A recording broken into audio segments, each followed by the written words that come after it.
बढ़कर हिस्सा लेने की अपील की है।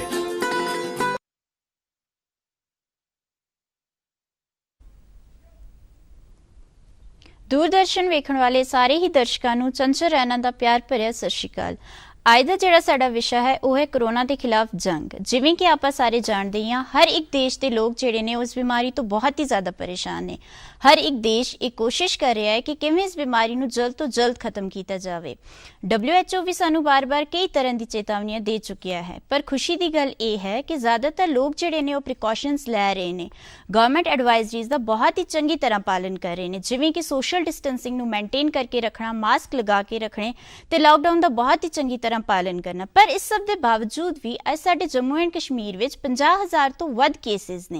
इस सब बारे होर गल्लां करदे हां साडे डॉक्टर साहब नाल, डॉक्टर कुलविंदर सिंह मेहता जो कि ENT स्पैशलिस्ट ते असिस्टेंट प्रोफैसर ने SMSH हॉस्पिटल श्रीनगर च। सब तो पहला स्वागत करते हां।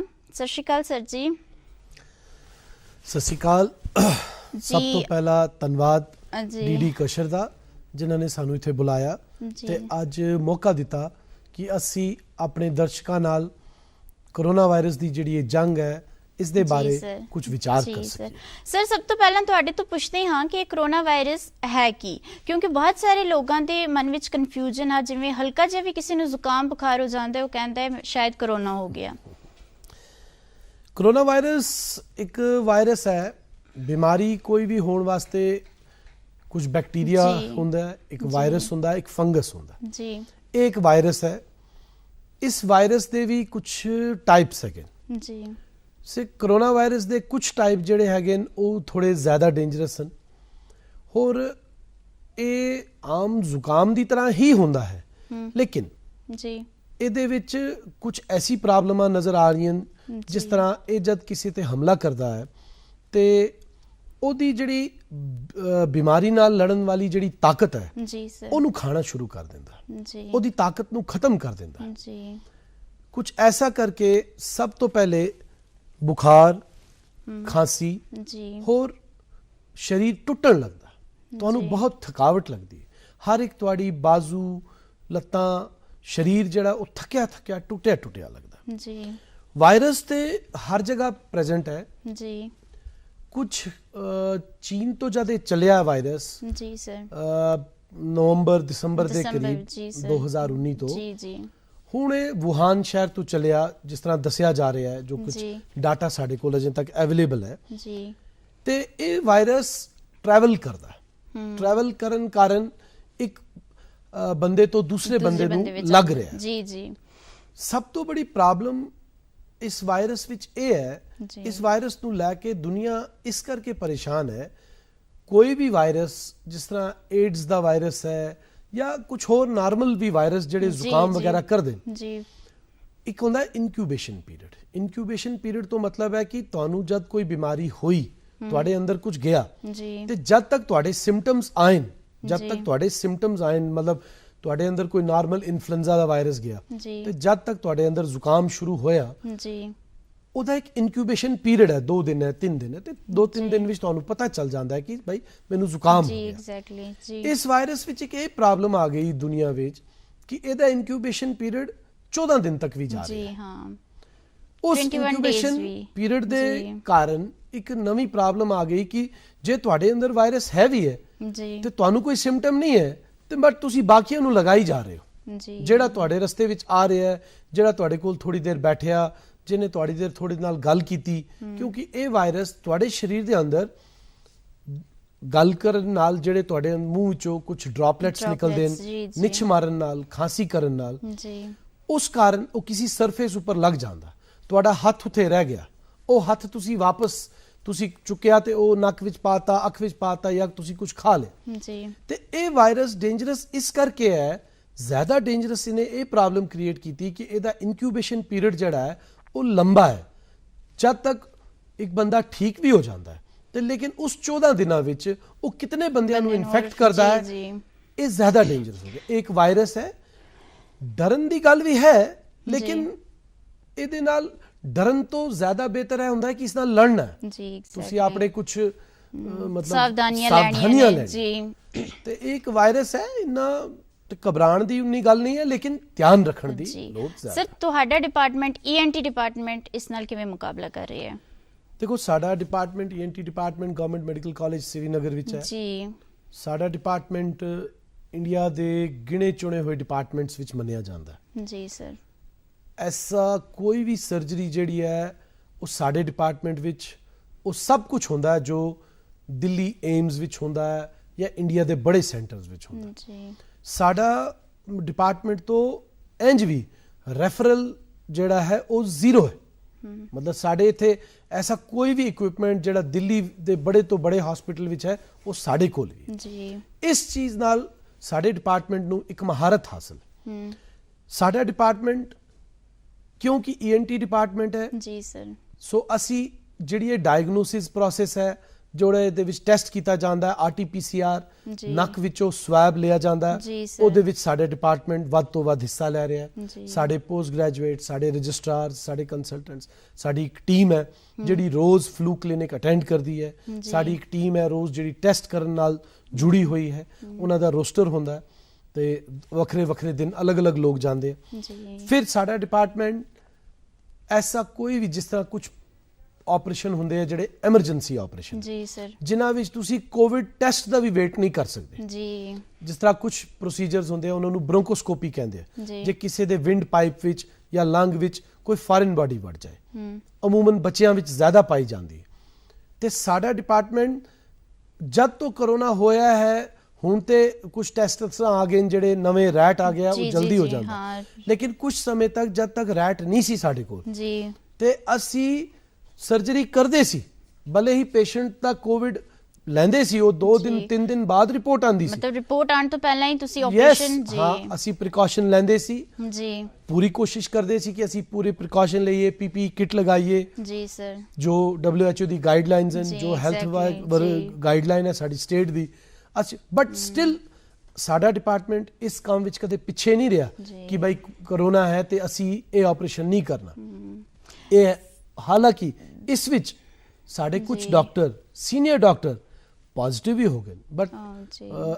ਪਰਮਾਤਮਾ ਦੀ ਮਿਹਰ ਨਾਲ, ਰਹਿਮ ਨਾਲ ਉਹ ਵਾਪਸ ਠੀਕ ਵੀ ਹੋ ਗਏ।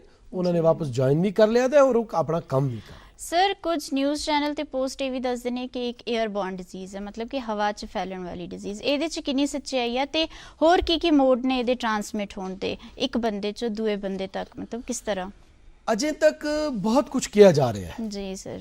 चंचल जी, इस बारे अजय एयरबॉर्न है या नहीं है, इस बारे अजय कोई कंफर्म रिपोर्ट नहीं है। जी सर। कुछ स्टडीज दुनिया विच दस रही हैं जी हाँ है कुछ, बट अजय WHO ਦੀ ਤਰਫੋਂ ਜਿਹੜੀ ਵਰਲਡ ਹੈਲਥ ਆਰਗੇਨਾਈਜੇਸ਼ਨ ਹੈ ਜਿਹੜੀ ਇਸ ਬਾਰੇ ਫਰੰਟ ਲਾਈਨ ਅੱਗੇ ਮਤਲਬ ਕੰਮ ਕਰ ਰਹੀ ਹੈ, ਜਿਹੜਾ ਕੋਲ ਦੁਨੀਆ ਦਾ ਸਾਰਾ ਡਾਟਾ ਰੋਜ਼ ਇਕੱਠਾ ਹੁੰਦਾ ਹੈ ਤੇ ਫਿਰ ਉਹ ਉਸ ਦੇ ਬਾਰੇ ਰੋਜ਼ ਸ਼ਾਮ ਨੂੰ ਡਿਟੇਲ ਪ੍ਰੈਸ ਕਾਨਫਰੰਸ ਦਿਖਾਉਂਦੇ ਹੈ ਜੀ, ਦਿੰਦੇ ਹੈ ਤੇ ਬਟ ਅਜੇ ਕੋਈ ਕਨਫਰਮ ਨਹੀਂ ਹੈ। ਹਾਂ, ਇਸ ਦਾ ਮੋਡ ਆਫ ਟ੍ਰਾਂਸਮਿਸ਼ਨ ਹੈ ਕਿ ਜੇ ਕੋਈ ਬੰਦਾ ਕੋਵਿਡ ਪੋਜ਼ਿਟਿਵ ਹੈ ਜੀ, ਤੁਸੀਂ ਉਸ ਕੋਲ ਥੋੜੀ ਦੇਰ ਬੈਠੇ ਹੋ, ਉਸ ਵਿੱਚ ਵੀ ਦੋ ਗੱਲਾਂ ਹੈਗੀਆਂ। ਇੱਕ, ਉਹਦਾ ਵਾਇਰਲ ਲੋਡ ਕਿੰਨਾ ਹੈ ਜੀ, ਵਾਇਰਲ ਲੋਡ ਜੀ, ਉਹਦੇ ਅੰਦਰ ਉਸ ਟਾਈਮ ਕਰੋਨਾ ਵਾਇਰਸ ਦਾ ਵਾਇਰਲ ਲੋਡ ਕਿੰਨਾ ਹੈ ਜੀ, ਹੋਰ ਤੁਸੀਂ ਕਿੰਨੀ ਦੇਰ ਉਸ ਕੋਲ ਬੈਠੇ ਹੋ, ਹੋਰ ਕਿੰਨੀ ਦੂਰ ਤੁਸੀਂ ਉਸ ਕੋਲੋਂ ਬੈਠੇ ਹੋ, ਜਿਹੜਾ ਮੈਕਸਿਮਮ ਡਿਸਟੈਂਸ ਹੈ ਕਿੰਨਾ ਹੋਣਾ ਚਾਹੀਦਾ? ਘੱਟ ਤੋਂ ਘੱਟ 6 ਫੀਟ ਦਾ ਘੱਟ ਤੋਂ ਘੱਟ ਹੋਣਾ ਚਾਹੀਦਾ। 6 ਫੀਟ ਤੋਂ ਲੈ ਕੇ 2 ਮੀਟਰ ਤੱਕ ਦੀ ਗੱਲ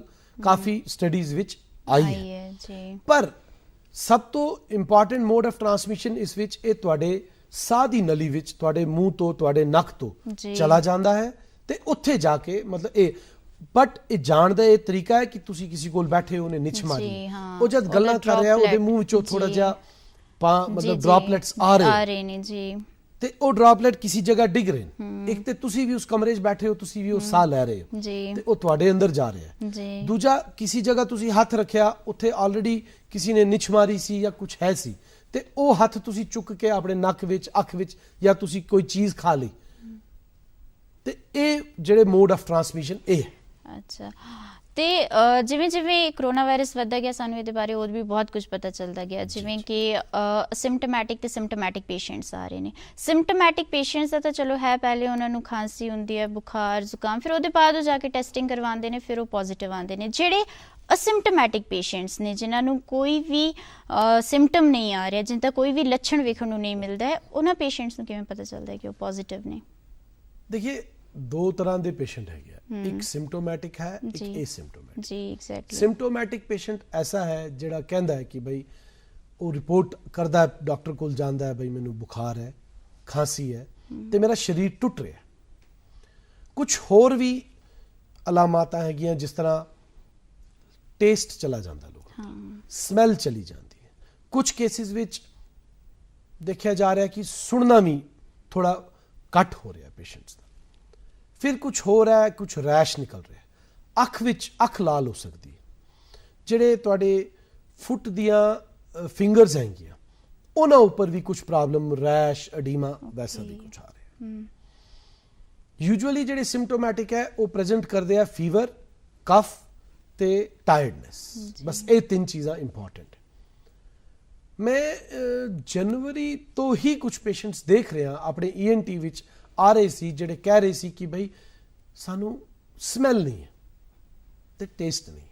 मेरे को अजे भी वो पेशेंट कुछ आ रहे, बट उस टाइम इतना कुछ विचार नहीं सी कोरोना के बारे। ते साडी ENT विच ऑलरेडी कुछ ऐसे इशूज़ भी होंदे हैं जिन्हां विच ऑलरेडी स्मैल चली जाती है, कुछ कोरोना तो अलग हट के। तो असी उसी बारे कुछ सोचते रहे भाई इन्हों वो होएगा, लेकिन जब अज असी रेट्रोस्पैक्टिव स्टडी कर रहे हैं, देख रहे हैं, वो पेशेंट साढ़े कोल आ रहे हैं, तो सानू लगता है उन्होंने उस टाइम भी कोरोना है सी। ये सिम्पटोमैटिक की गल। हुण ये सिम्पटोमैटिक पेशेंट ही दुनिया में जिहड़ा है वही डेंजरस है जी सर, क्योंकि पता नहीं हुंदा।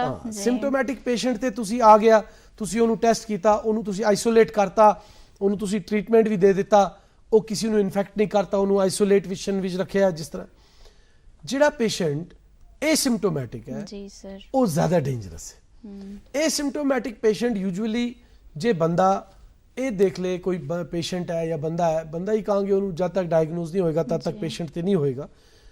उन्हें अगर कोई भी आदमी किसी के कंटैक्ट विच आ जाता है, कोई 15 दिन के अंदर अंदर, हफ्ता तक, क्योंकि जब 15 दिन का पीरियड हो जाता उस तो बाद लगभग खत्म ही हो जाता शरीर विचों हैल्दी परसन विच।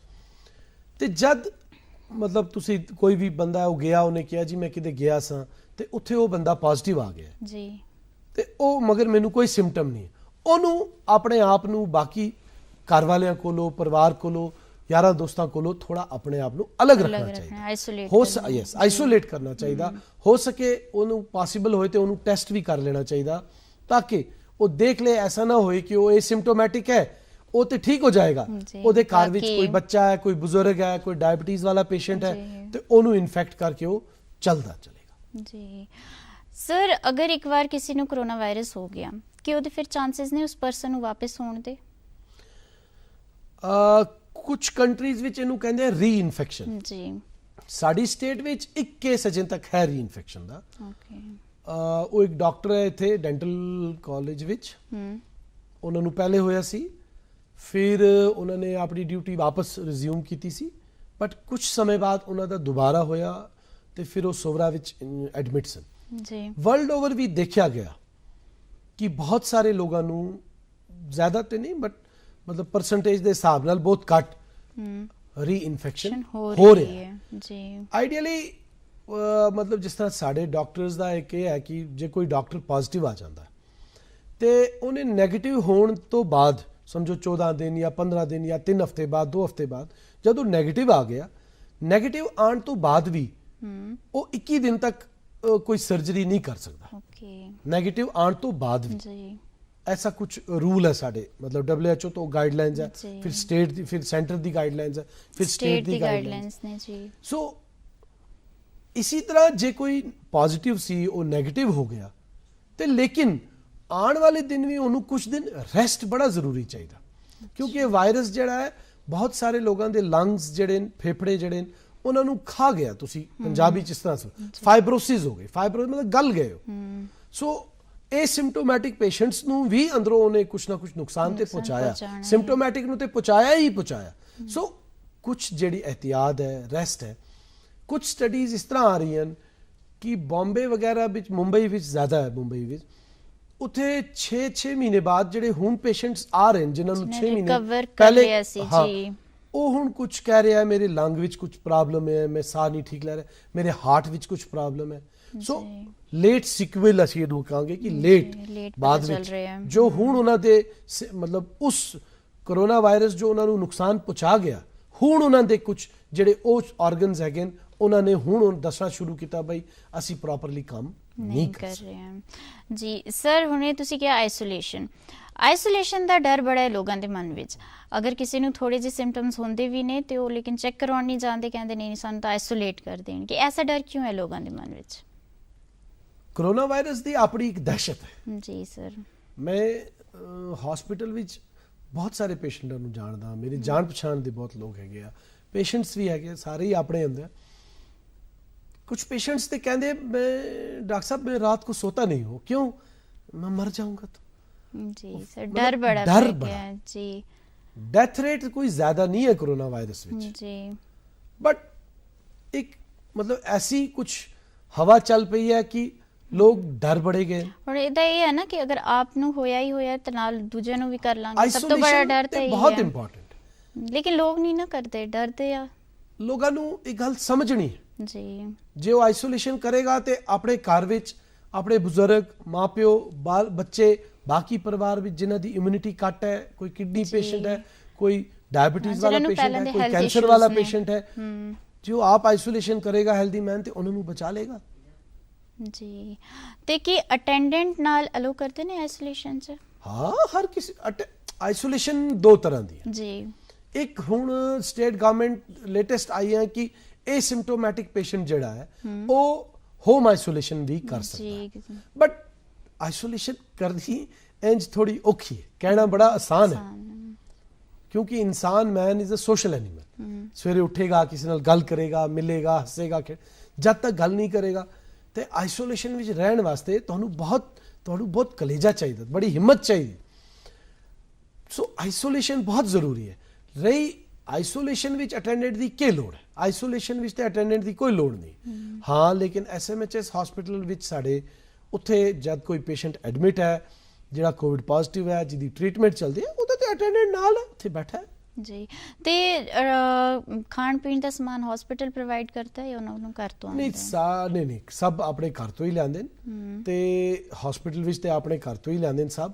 ਉੱਥੇ ਵੀ ਡਾਈਟ ਅਵੇਲੇਬਲ ਹੈ ਤੇ ਬਟ ਪੀਪਲ ਜਿਹੜੇ ਲੋਕ ਹੈਗੇ ਆ ਉਹ ਆਪਣੇ ਘਰ ਤੋਂ ਕੁਝ ਐਕਸਟਰਾ ਵੀ ਲੈਣਾ ਹਰ ਕਿਸੇ ਦੇ ਆਪਣੇ ਤੇ ਅਟੈਂਡੈਂਟ ਨੂੰ ਕਿੰਨਾ ਖਤਰਾ ਹੈ ਨਾਲ ਰਹਿਣ ਦਾ हाँ अटेंडेंट ਨੂੰ ਵੀ ਉतना ਹੀ ਖਤਰਾ ਹੈ ਜਿੰਨਾ ਪੇਸ਼ੈਂਟ ਨੂੰ ਹੈ ਅਟੈਂਡੈਂਟ ਨੂੰ ਬਹੁਤ ਜ਼ਰੂਰੀ ਹੈ ਕਿ ਉਹ ਮਾਸਕ ਲਗਾਏ ਅੱਛੀ ਸੈਨੀਟਾਈਜ਼ਰ ਯੂਜ਼ ਕਰੇ ਕੁਝ ਕੱਪੜਿਆਂ ਦੀ ਪ੍ਰੋਟੈਕਸ਼ਨ ਕਰੇ ਅੱਛੀ ਡਾਈਟ ਲੇ ਥੋੜਾ ਜਿਹਾ ਡਿਸਟੈਂਸ ਮੇਨਟੇਨ ਕਰੇ ਮਾਸਕ ਇੱਕ ਗੱਲ ਹੈ ਮੈਂ ਜੋ ਆਪ ਦੇਖੀ ਹੈ ਜੇ ਸਾਡੇ ਹਸਪੀਟਲ ਐਸਐਮਐਚਐਸ ਵਿੱਚ ਬਹੁਤ ਹਜ਼ਾਰਾਂ ਦੀ ਤਾਦਾਦ ਵਿੱਚ ਅਜੇ ਤੱਕ ਕੋਵਿਡ ਮਤਲਬ ਪੋਜ਼ਿਟਿਵ ਪੇਸ਼ੈਂਟ ਆਏ ਉਹਨਾਂ ਨਾਲ ਬਹੁਤ ਅਟੈਂਡੈਂਟ ਵੀ ਆਏ ਬਟ ਐਜ਼ ਸੱਚ ਐਸਾ ਕੁਝ ਨਹੀਂ ਕਿ ਸਾਰੇ ਅਟੈਂਡੈਂਟ ਵੀ ਪੋਜ਼ਿਟਿਵ ਨਿਕਲੇ ਜੀ ਤੇ ਮਾਸਕ ਕੱਪੜੇ ਦਾ ਮਾਸਕ ਕਿੰਨਾ ਕੁ ਸੇਫ ਹੈ ਅੱਜ ਲੋਕ ਕੱਪੜੇ ਦਾ ਮਾਸਕ ਪਾਉਂਦੇ ਨੇ ਜ਼ਿਆਦਾ ਜੇ ਆਪਾਂ ਵੇਖੀਏ ਤੇ ਟਰਬਨ ਤੇ ਸਾਡੀ ਪਗੜੀ ਤੇ ਉਹ ਵਾਲਾ ਮਾਸਕ ਨਹੀਂ ਆਉਂਦਾ ਹਾਂ ਸਾਡੀ ਕਮਿਊਨਿਟੀ ਵਿੱਚ ਤੇ ਥੋੜੀ ਇਸ਼ੂ ਹੈ ਨਹੀਂ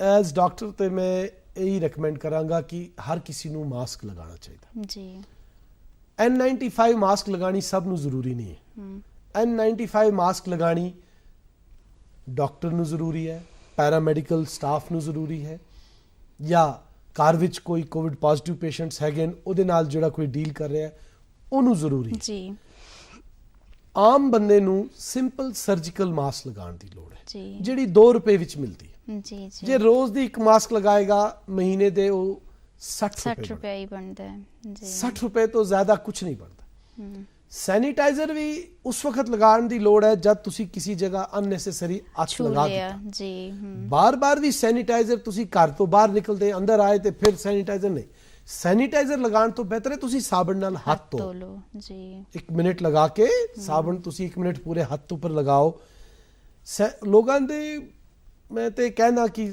ਠਾਠਾ ਵਗੈਰਾ ਜਿਹੜਾ ਕੱਪੜਾ ਹੈ ਉਹਦੇ ਇਹ ਵਾਇਰਸ ਦਾ ਸਾਈਜ਼ ਥੋੜਾ ਜ਼ਿਆਦਾ ਛੋਟਾ ਹੈ। ਅੱਛਾ ਜਿਹੜੀ ਕੱਪੜੇ ਦੀ ਮਾਸਕ ਹੈ ਕੱਪੜਾ ਵਗੈਰਾ ਹੈ ਉਹਦੇ ਵਿੱਚ ਜਿਹੜਾ ਸੁਰਾਖ ਹੈ ਉਹ ਥੋੜਾ ਜ਼ਿਆਦਾ ਬੜਾ ਹੈ ਜੀ ਸਾਈਜ਼ ਵਾਇਰਸ ਦੇ ਹਿਸਾਬ ਨਾਲ, ਤੇ ਉਹ ਰეკਮੈਂਡਡ ਨਹੀਂ ਹੈ। ਅੱਛਾ ਰეკਮੈਂਡ ਨਹੀਂ ਕਰਦੇ ਹੋ। ਹੁਣ ਜਿਵੇਂ ਕਸ਼ਮੀਰ ਦਾ ਮੌਸਮ ਠੰਡਾ ਹੋ ਰਿਹਾ ਹੈ, ਲੋਕਾਂ ਨੂੰ ਤਾਂ ਨਾਰਮਲੀ ਜ਼ੁਕਾਮ ਬੁਖਾਰ ਹੋਏਗਾ, ਤੇ ਕੀ ਉਹ ਸੈਲਫ ਮੈਡੀਕੇਸ਼ਨ ਲੈ ਸਕਦੇ ਨੇ, ਤੇ ਬੇਸਿਕ ਕਿਹੜੀ ਮੈਡੀਸਿਨਸ ਲਾਉਣਗੇ? ਦੇਖੋ ਸੈਲਫ ਮੈਡੀਕੇਸ਼ਨ ਤੇ ਐਜ਼ ਡਾਕਟਰ ਅਸੀਂ ਕਦੇ ਪ੍ਰਮੋਟ ਨਹੀਂ ਕਰਦੇ ਜੀ, ਬਟ ਹਲਕਾ ਫੁਲਕਾ ਜ਼ੁਕਾਮ ਹੈ, ਜਿਸ ਤਰ੍ਹਾਂ ਹੁਣ ਹਲਕੀ ਸਰਦੀ ਸ਼ੁਰੂ ਹੋ ਜਾਏਗੀ ਤੇ ਉਹ ਲੋਕ ਆਪੇ ਵੀ ਐਂਟੀ ਕੋਲਡ ਵਗੈਰਾ ਲੈ ਲੈਂਦੇ ਆ, ਕੁਝ ਕਾਵਾ ਪੀਂਦੇ ਨੇ। ਸਾਡੇ ਘਰ ਦੇ ਵੀ ਟੋਟਕੇ ਹੈਗੇ ਨਹੀਂ, ਮਤਲਬ ਜੀ ਸਰ, ਤੇ ਪੈਰਾਸਟਾਮੋਲ ਲੈ ਲਈ ਜਾਂ ਲੇਕਿਨ ਹਰ ਸਰਦੀ ਜ਼ੁਕਾਮ ਕਰੋਨਾ ਨਹੀਂ ਹੈ। ਜੀ ਕਰੋਨਾ ਤੇ ਆਪਣਾ ਰੂਪ ਜਿਹੜਾ ਉਹ ਦਿਖਾਈ ਦਿੰਦਾ, ਉਹ ਛੁਪ ਨਹੀਂ ਸਕਦਾ। ਸਾਡੇ ਇਤਨੇ ਡਾਕਟਰ ਹੈਗੇ, ਇਤਨੇ ਲੋਕ ਹੈਗੇ, ਉਹ ਤੇ ਕਰੋਨਾ ਕੋਈ ਕਹੇਗਾ ਭਾਈ ਮੈਨੂੰ ਮਤਲਬ ਜ਼ੁਕਾਮ ਹੋਇਆ ਜਾਂ ਬੁਖਾਰ ਹੋਇਆ, ਜਿਹੜਾ ਉਹ ਜ਼ੁਕਾਮ ਬੁਖਾਰ ਹੈ ਉਹ ਤੇ ਸਾਫ਼ ਲੱਭ ਜਾਂਦਾ ਭਾਈ ਮਾਮੂਲੀ ਜਿਹਾ ਜ਼ੁਕਾਮ ਹੋਇਆ 1-2 ਦਿਨ, ਜਾਂ ਮੈਂ ਸਵੇਰੇ ਠੰਡ ਵਿੱਚ ਨਿਕਲ ਗਿਆ ਸੀ, ਜਾਂ ਕੁਝ ਫੈਨ ਜ਼ਿਆਦਾ ਦੇਰ ਚੱਲ ਗਿਆ, ਰਾਤ ਨੂੰ ਰਜ਼ਾਈ ਨਹੀਂ ਸੀ। ਜੀ ਸਰ, ਤੁਸੀਂ ਆਪ ਵੀ ਪਰਸਨਲੀ ਡੀਲ ਕਰ ਰਹੇ ਹੋ, ਤੁਹਾਡਾ ਆਪਣਾ ਪਰਸਨਲ ਐਕਸਪੀਰੀਅੰਸ ਕਿਹੋ ਜਿਹਾ ਰਿਹਾ ਕੋਵਿਡ ਪੇਸ਼ੈਂਟਸ ਨਾਲ? ਪਰਸਨਲ ਐਕਸਪੀਰੀਅੰਸ ਇਹ ਹੈ, ਮੇਰੇ ਕੋਲ ਬਹੁਤ ਪੇਸ਼ੈਂਟ ਆਉਂਦੇ ਆ, ਹਸਪੀਟਲ ਵੀ ਆਉਂਦੇ ਆ, ਪ੍ਰਾਈਵੇਟ ਕਲੀਨਿਕ ਵਿੱਚ ਵੀ ਆਉਂਦੇ ਆ, ਜਿਹੜੇ ਕਹਿੰਦੇ ਆ ਕਿ ਭਾਈ ਟੇਸਟ ਚਲਾ ਗਿਆ, ਸਮੈਲ ਚਲੀ ਗਈ। ਜੀ ਘਬਰਾਹਟ ਤੇ ਜਾਂਦੇ ਹਨ ਲੋਕ। ਕੋਵਿਡ ਦਾ ਨਾਂ ਵਰਲਡ ਓਵਰ ਹਰ ਜਗ੍ਹਾ ਮੀਡੀਆ ਟੀਵੀ ਹਰ ਕੋਈ ਜਿਹੜਾ ਹੈ ਬਸ ਕੋਵਿਡ ਜੀ ਚੱਲ ਰਿਹਾ, ਬਟ ਪੇਸ਼ੈਂਟ ਨੂੰ ਅਸੀਂ ਹਮੇਸ਼ਾ ਥੋੜੀ ਹਿੰਮਤ ਦਿੰਦੇ ਆ, ਉਹਨੂੰ ਸਮਝਾਉਂਦੇ ਆ ਕਿ ਇਹ ਤੁਹਾਨੂੰ ਕੁਝ ਖਤਰਾ ਨਹੀਂ ਕਰੇਗਾ, ਸਿਰਫ ਤੁਸੀਂ ਇੱਕ ਕੋਵਿਡ ਟੈਸਟ ਕਰੋ, ਅੱਛੀ ਡਾਈਟ ਲਓ, ਹਾਈਜੀਨ ਮੇਨਟੇਨ ਕਰੋ, ਆਈਸੋਲੇਸ਼ਨ ਕਰੋ, ਕੁਝ ਦਿਨ ਰੈਸਟ ਕਰੋ। ਜੇ ਤੁਸੀਂ ਸਾਡੇ ਦਰਸ਼ਕਾਂ ਨੂੰ ਕੀ ਮੈਸੇਜ ਦੇਣਾ ਚਾਹੋਗੇ? ਮੈਂ ਦਰਸ਼ਕਾਂ ਨੂੰ ਇੱਕੋ ਹੀ ਮੈਸੇਜ ਦੇਣਾ ਚਾਹਾਂਗਾ ਕਿ ਕੋਵਿਡ ਜਿਹੜੀ ਹੈ ਇੱਕ ਜੰਗ ਹੈ, ਬਟ ਡਰਨਾ ਨਹੀਂ, ਇਸ ਨਾਲ ਲੜਨਾ ਹੈ। ਲੜਨ ਤੋਂ ਭਾਵ ਹੈ ਕੋਈ ਗੋਲੀ ਬੰਦੂਕ ਨਾਲ ਨਹੀਂ ਲੜਨਾ। ਇਸ ਦੀ ਲੜਾਈ ਜਿੱਤੀ ਜਾ ਸਕਦੀ ਹੈ ਸੋਸ਼ਲ ਡਿਸਟੈਂਸਿੰਗ ਨਾਲ, ਮਾਸਕ ਲਗਾਉਣ ਨਾਲ, ਸੈਨੀਟਾਈਜ਼ਰ ਵੱਖ ਜਿਸ ਟਾਈਮ ਜ਼ਰੂਰਤ ਹੈ ਉਸ ਟਾਈਮ। ਹੋਰ ਜੇ ਘਰ ਵਿੱਚ ਕੋਈ ਐਸਾ ਪੇਸ਼ੈਂਟ ਹੈ ਔਰ ਜਿਹਨੂੰ ਕੋਵਿਡ ਹੈ, ਜਾਂ ਜੇ ਕੋਈ ਤੁਹਾਨੂੰ ਲੱਗਦਾ ਹੈ ਤੁਹਾਡਾ ਕੰਟੈਕਟ ਹੋ ਗਿਆ ਕਿਸੇ ਜਗ੍ਹਾ ਤੋਂ, ਤੇ ਅਰਲੀ ਤੋਂ ਅਰਲੀ ਡਾਕਟਰ ਕੋਲ ਜਾਣਾ, ਟੈਸਟ ਕਰਨਾ, ਇਲਾਜ ਕਰਨਾ। ਜਦੋਂ ਤੱਕ ਲੋਕਡਾਊਨ ਸੀ ਉਦੋਂ ਤੱਕ ਤਾਂ ਸਾਰਾ ਠੀਕ ਸੀ, ਸਭ ਕੁਝ ਬੰਦ ਹੀ ਸੀ, ਲੋਕ ਘਰਾਂ ਦੇ ਅੰਦਰ ਹੀ ਸੀ। ਹੁਣ ਜਦ ਲੋਕਡਾਊਨ ਪੂਰੀ ਤਰ੍ਹਾਂ ਇੰਪੋਜ਼ ਨਹੀਂ ਹੈ, ਤਾਂ ਹੁਣ ਕੀ ਲੱਗਦਾ ਤੁਹਾਨੂੰ ਅੱਗੇ ਦੀ ਸਿਚੁਏਸ਼ਨ ਕਿਹੋ ਜਿਹੀ ਹੋਏਗੀ, ਕਿਹੋ ਜਿਹੇ ਹਾਲਾਤ ਰਹਿਣਗੇ? ਦੇਖੋ ਲਾਕਡਾਊਨ ਵੀ ਜ਼ਰੂਰੀ ਹੈ ਤੇ ਲਾਕਡਾਊਨ ਨਹੀਂ ਵੀ ਜ਼ਰੂਰੀ ਹੈ। ਲਾਕਡਾਊਨ ਜ਼ਰੂਰੀ ਹੈ ਕਿ ਭਾਈ ਕਰੋਨਾ ਜਿਹੜਾ ਹੈ ਉਹ ਥੋੜਾ ਮਤਲਬ ਬੰਦੇ ਸੋਸ਼ਲ ਡਿਸਟੈਂਸਿੰਗ ਨਹੀਂ ਹੋਏਗੀ ਤੇ ਇਹ ਟਰੈਵਲ ਨਹੀਂ ਕਰੇਗਾ। ਪਰ ਸਾਡੇ ਦੇਸ਼ ਵਿੱਚ ਐਸੇ ਵੀ ਲੋਕ ਹੈ ਜਿਹੜੇ ਦਿਨੇ ਕਮਾਉਂਦੇ ਆ ਤੇ ਸ਼ਾਮੀ ਖਾਂਦੇ ਆ। ਜੀ ਐਗਜ਼ੈਕਟਲੀ। ਫਿਰ ਕਰੋਨਾ ਤੇ ਬਾਅਦ ਵਿੱਚ ਮਾਰੇਗਾ, ਉਹ ਭੁੱਖਮਰੀ ਤੇ ਪਹਿਲੇ ਮਾਰ ਦੇਗੀ। ਜੀ ਸਰ, ਲੇਕਿਨ ਖਤਰਾ ਤਾਂ ਬੜਾ ਹੈ। ਹਾਂ ਖਤਰਾ ਤੇ बढ़ेगा, ਬਟ ਹੁਣ ਤੁਸੀਂ ਆਪਣੀ ਅੱਖਾਂ ਸਾਹਮਣੇ ਕਿਸੇ ਨੂੰ ਭੁੱਖ ਨਾਲ ਤੇ ਮਰਦੇ ਹੋਏ ਵੇਖ ਨਹੀਂ ਸਕਦੇ। ਸੋ ਤਾਂ ਹੀ ਹਰ ਕਿਸੇ ਨੂੰ ਐਜੂਕੇਟ ਕੀਤਾ ਜਾਂਦਾ ਹੈ, ਹਰ ਕਿਸੇ ਨੂੰ ਦੱਸਿਆ ਜਾਂਦਾ ਹੈ ਕਿ ਭਾਈ ਤੁਸੀਂ ਲੋਕ ਆਪਣੇ ਘਰ ਵਿੱਚ ਵੀ ਸੋਸ਼ਲ ਡਿਸਟੈਂਸ ਮੇਨਟੇਨ ਕਰਨੀ ਹੈ। ਇਹ ਨਹੀਂ ਹੈ ਕਿ ਮੈਂ ਹੁਣ ਡਾਕਟਰ ਹਾਂ, ਮੈਂ ਹਸਪਤਾਲੋਂ ਆਇਆ ਬਸ ਆ ਕੇ, ਫਿਰ ਮੇਰੀ ਹਸਪਤਾਲ ਵਿੱਚ ਸੋਸ਼ਲ ਡਿਸਟੈਂਸ ਦਾ ਕੀ ਫਾਇਦਾ ਜੇ ਮੈਂ ਉਹ ਘਰ ਵਿੱਚ ਨਾ ਕੀਤੀ। ਜੀ ਸਰ, ਆਪੇ ਪਤਾ ਚੱਲ ਜਾਂਦਾ, ਪੇਸ਼ੈਂਟ ਆਪੇ ਤੁਹਾਨੂੰ ਪਤਾ ਚੱਲ ਜਾਂਦਾ। ਮੈਂ SMHS ਹਸਪਤਾਲ ਭਾਈ ਹਾਂ ਫਲਾਣੇ ਦਿਨ ਜੀ ਸਾਡੇ ਵਾਰਡ ਵਿੱਚ ਉਹ ਪੇਸ਼ੈਂਟ ਐਡਮਿਟ ਸੀ, ਅਸੀਂ ਉਹਦੀ ਸਰਜਰੀ ਕੀਤੀ, ਹੁਣ ਉਹ ਪੋਜ਼ਿਟਿਵ ਆ ਗਿਆ। ਸੋ ਤੁਹਾਨੂੰ 14 ਦਿਨ ਆਪਣੇ ਪਰਿਵਾਰ ਕੋਲੋਂ ਤੇ ਥੋੜਾ ਅਲੱਗ ਰਹਿਣਾ, ਘਰ ਵਿੱਚ ਵੀ ਮਾਸਕ ਲਗਾਣੀ ਹੈ। ਲਾਕਡਾਊਨ ਵੀ ਜ਼ਰੂਰੀ ਹੈ ਜੀ ਸਰ, ਬਟ ਲਾਕਡਾਊਨ ਦੇ ਆਪਣੇ ਕੁਝ ਇਫੈਕਟਸ ਵੀ ਹੈਗੇ। ਸੋ ਹਰ ਕਿਸੇ ਨੂੰ ਲਾਕਡਾਊਨ ਖੁੱਲਣ ਤੋਂ ਬਾਅਦ ਆਪਣੇ ਮਨ ਦਾ ਲਾਕਡਾਊਨ ਕਰਨਾ ਹੈ ਕਿ ਮੈਂ ਸੋਸ਼ਲ ਡਿਸਟੈਂਸਿੰਗ ਕਰਾਂ, ਮੈਂ ਸਾਵਧਾਨੀ ਬਰਤਾਂ, ਮੈਂ ਮਾਸਕ ਲਗਾਵਾਂ, ਜੇ ਮੈਂ ਕਿਸੇ ਜਗ੍ਹਾ ਚਲਾ ਗਿਆ ਮੈਂ ਦੇਖਾਂ, ਮੈਂ ਟੈਸਟ ਕਰਾਂ, ਮੈਂ ਆਪਣੇ ਆਪ ਦਾ ਧਿਆਨ ਰੱਖਾਂ, ਹੋਰ ਆਪਣੇ ਪਰਿਵਾਰ ਦਾ ਧਿਆਨ ਰੱਖਾਂ। ਤੁਸੀਂ ਸਾਡੇ ਪ੍ਰੋਗਰਾਮ 'ਚ ਆਏ, ਇਹਦੇ ਲਈ ਤੁਹਾਡਾ ਬਹੁਤ-ਬਹੁਤ ਧੰਨਵਾਦ।